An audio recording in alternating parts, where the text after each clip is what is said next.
So you might be trying to figure out what some of the best budget Google Pixel phones that you can buy in 2025. Now, number one, the big thing I'd recommend kind of thinking about here is that for a lot of people out there, getting any sort of Google Pixel would still be a really good option. And there are some really good deals that you can go and buy in this day and age. Number one, the big thing I'd recommend kind of thinking about here is that with a majority of Google Pixels out there, if you're going to go through and pick up one, as long as it's still kind of supported with software, you should be good to go for the most part, like I said, for a lot of people out there. Now, number one, the big thing to keep in mind, this type of device, the Google Pixel 7, I think is probably one of my go-to devices out there for the everyday average person to go ahead and pick up. With the Pixel 7, this thing costs substantially less than what it originally costed when it first came out. Costed, I don't even know if that's a word, but what it originally cost, it's substantially cheaper.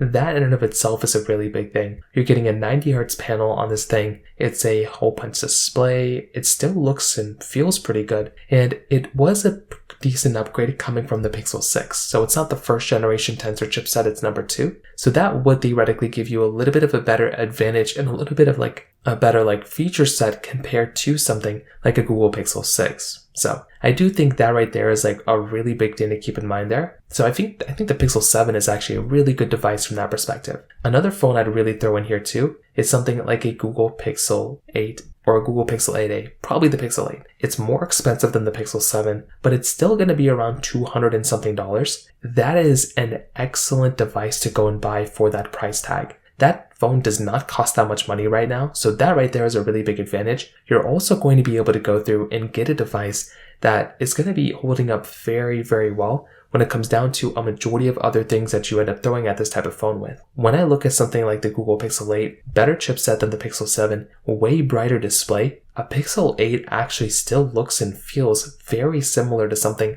like a Google Pixel, 9. So I think the Pixel 9 in some ways is even worse than the Pixel 8. So I think the Pixel 8 does a really good job there. And that right there is another one of those really big advantages for that type of phone. Now, finally, I think another phone I would throw in here is basically like a Google Pixel 7 Pro. I think if you're wanting to get a phone that's bigger and it's going to cost you about the same as something like the Pixel, 8, I think a Pixel 7 Pro would be a really good option as well. This is again going to be one of those types of phones that is going to be substantially cheaper than something like a Google Pixel, 9 Pro. It's still going to be giving you a big display. It's still going to look very good. And that's still a very powerful phone too. And I really like the fact that it is going to be giving you like that big and nice of a display when it comes down to that particular side. So overall, those are kind of the best budget Google Pixel phones that I'd recommend kind of thinking about in 2025. If you have any other thoughts or questions, please let me know in the comment section below. Hit the like button, that would mean so much, but definitely hit that subscribe button. More importantly than everything else, I love every single one of you guys. Hopefully I'll catch you guys in the next video. Peace out till then.